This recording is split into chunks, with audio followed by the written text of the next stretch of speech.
BNP নিজের ষড়যন্ত্রে নিজেই ফাঁসল। নারী ভোটার টানতে গিয়ে নিজেরাই কঠিন বিপদের মুখে। জামায়াত ইসলামীর আমির ডক্টর শফিকুর রহমানের টুইটার অ্যাকাউন্ট হ্যাকিং নিয়ে যে তোলপাড় শুরু হয়েছিল, আজ তার আসল রহস্য উন্মোচিত হয়েছে। তার ভেরিফাইড অ্যাকাউন্ট থেকে একটি চরম নারী বিদ্বেষী পোস্ট দেওয়া হয়, যেখানে বলা হয় ঘর থেকে বের হয়ে কাজ করা নারীরা নাকি পতিতা।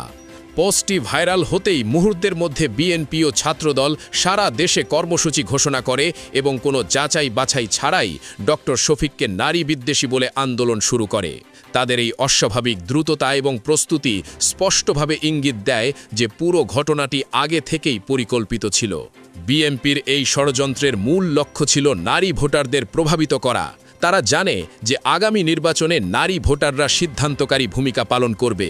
যদি জামায়াতকে নারী বিদ্বেষী হিসাবে চিত্রিত করা যায়, তাহলে লাখ লাখ নারী ভোটার জামায়াত থেকে মুখ ফিরিয়ে নেবে এবং বিএনপির পথ সুগম হবে। এই হিসাব মাথায় রেখেই তারা রাষ্ট্রপতি মোহাম্মদ শাহাবুদ্দিনের কার্যালয়ের সহায়তায় এই সাইবার অপারেশন পরিচালনা করে।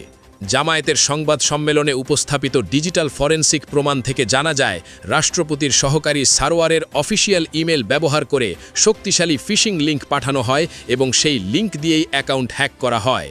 আরও প্রমাণ মেলে ভাইরাল স্ক্রিনশটের সময় বিশ্লেষণে। পোস্ট করা এবং স্ক্রিনশট তোলার মধ্যে মাত্র 1 মিনিটের ব্যবধান। এই 1 মিনিট প্রমাণ করে যে বিএনপি আগে থেকেই জানত কখন পোস্ট আসবে এবং তারা প্রস্তুত হয়ে বসেছিল স্ক্রিনশট নিয়ে সোশ্যাল মিডিয়ায় ভাইরাল করার জন্য।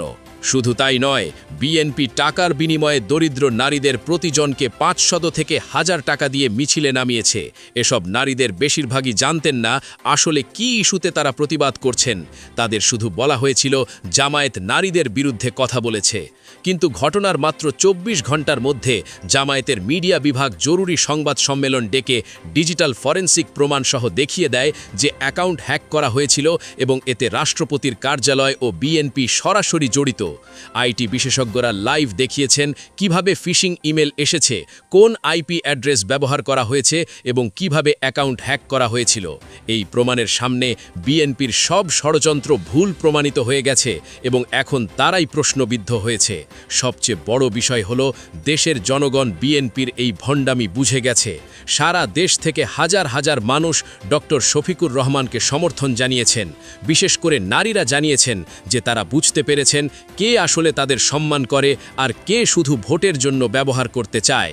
সোশ্যাল মিডিয়ায় হাজার হাজার মানুষ জামায়াতের পক্ষে মত প্রকাশ করছেন এবং বিএনপির নোংরা রাজনীতির সমালোচনা করছেন।